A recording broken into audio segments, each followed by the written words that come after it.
आज 8वीं कड़ी है। आर्थिक विकास की दुर्दशा समृद्ध है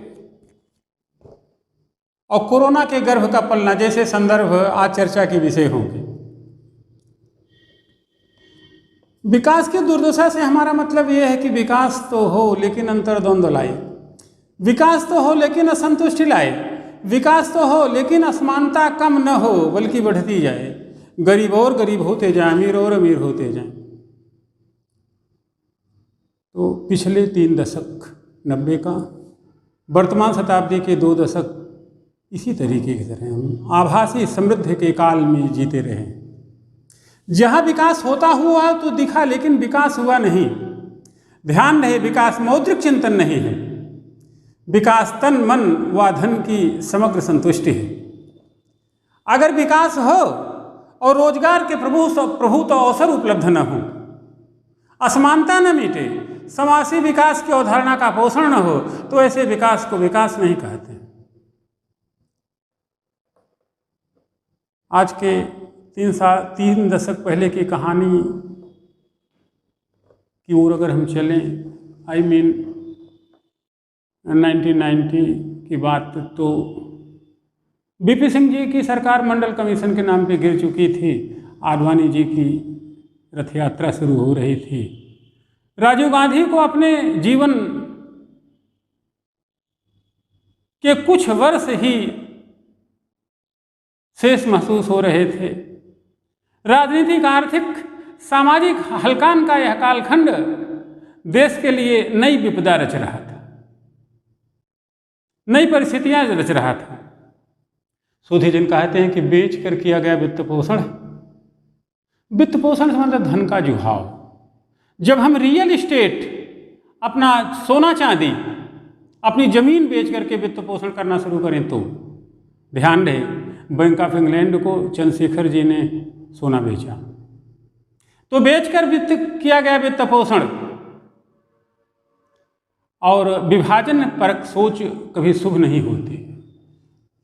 ये वह दिन थे जब सोना बेचना जा रहा था। आडवाणी जी की रथ यात्रा सोमनाथ से शुरू हो चुकी थी, जहाँ से एक तरफ विभाजन के बीज पनप रहे थे, दूसरी तरफ आर्थिक संकट की शुरुआत हो रही थी। देश का विदेशी मुद्रा भंडार खाली था। देश के पास मात्र 1 सप्ताह के लिए व्यापार के लिए पैसा शेष बचा हुआ था। मुद्रास्फीति 17% बढ़ चुकी थी। आप सोचें कि कैसे संभली होगी भारत की स्थिति। एक विचार है कि संकट में हम भारतवासी एक होते हैं, एक हुए, और बुजुर्ग नरसिंह राव और अभी 5-7 साल पहले के प्रधानमंत्री श्री मनमोहन सिंह, जो तत्कालीन वित्त मंत्री थे, की जोड़ी ने देश को एक संबल दिया। देश को नई दिशा और दशा देने का बीड़ा उठाया गया। उदारीकरण की शुरुआत हुई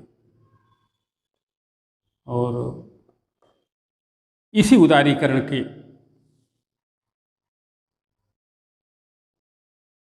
गर्भ में कहीं न कहीं से कोरोना की गर्भनाल भी छिपी हुई थी।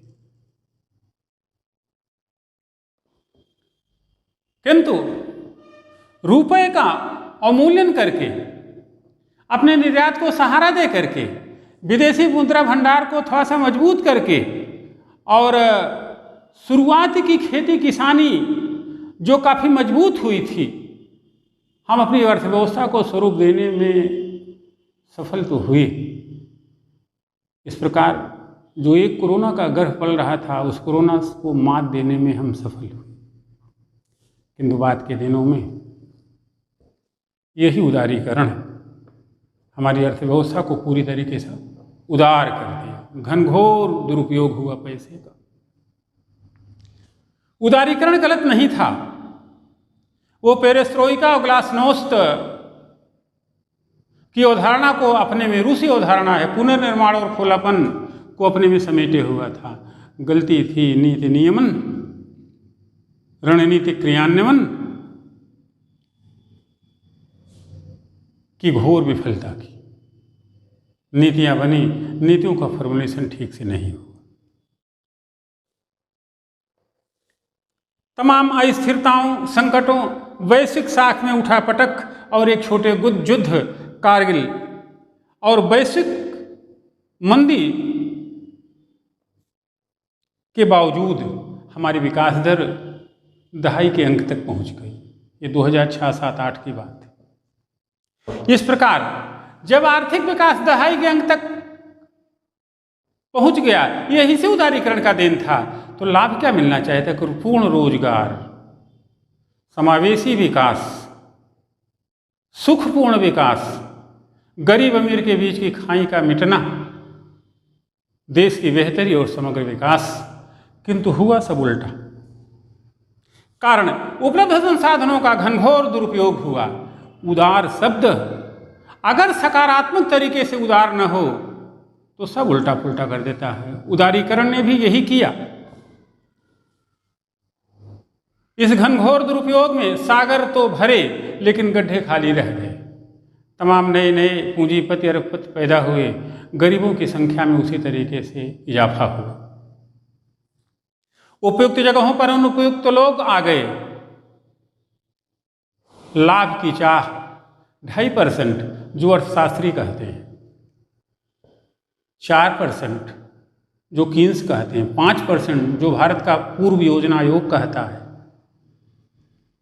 यहाँ तक अनुचित नहीं था। यानी कि 2.5% के लाभ की चाह 300% में बदल गई। व्यापार में वैसे लोग आ गए जो व्यापार के मूल सिद्धांतों को कभी मानते ही समझते ही नहीं थे। 300% की आर्थिक विकास, आर्थिक लाभ की यह चाह वस्तुतः सब कुछ मटिया मेट कर दी।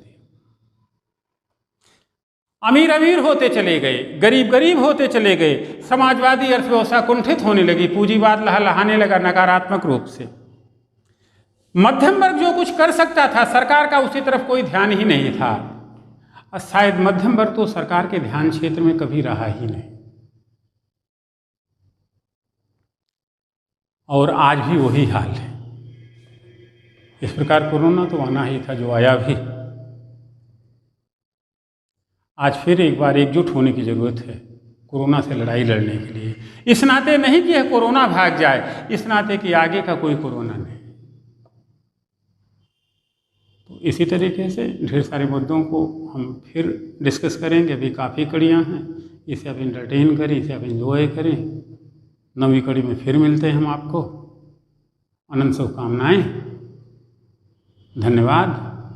9वीं कड़ी के साथ जल्दी आपसे फिर मिलते हैं। धन्यवाद।